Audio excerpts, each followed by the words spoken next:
So what we're doing today is we're going to go back to the drawing board. We're going to change the timing again, and then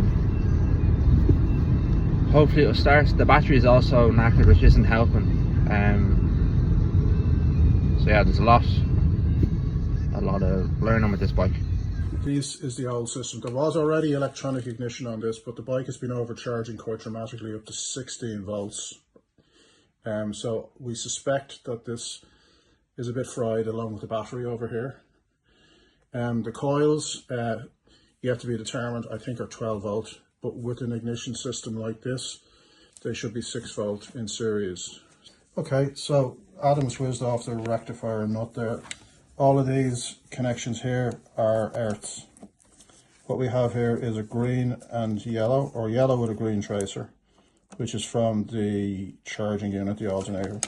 And this is yellow with a green tracer, and that's from the alternator. We were at the other end of the bike, replacing the rectifier, and the main power feed from the motorbike battery, the main power feed from the battery to the actual bike wiring loom was twisted together, had heat shrink over it, and when we pulled the cable, it just peeled itself apart.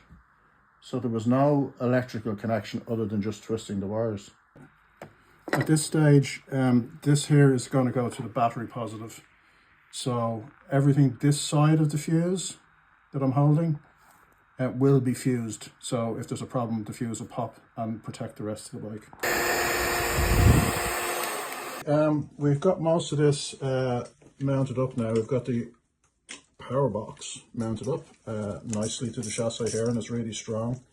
We have the tank off and we're moving to the coils now. This is the old ignition system here. This is it here. It's a Mark III. And these are the existing coils from the bike here, which we're at the moment, we're just unwiring them.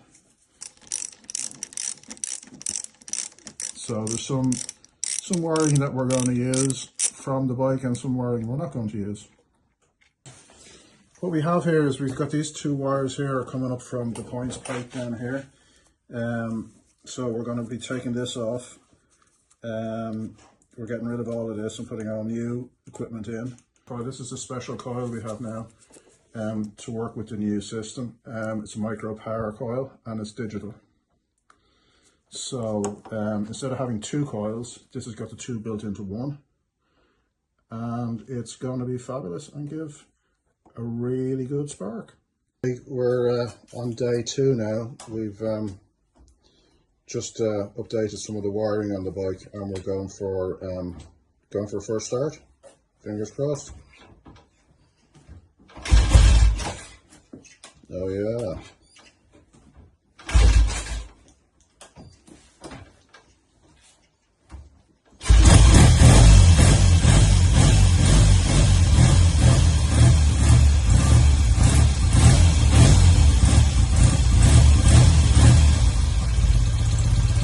The mighty Triumph is alive.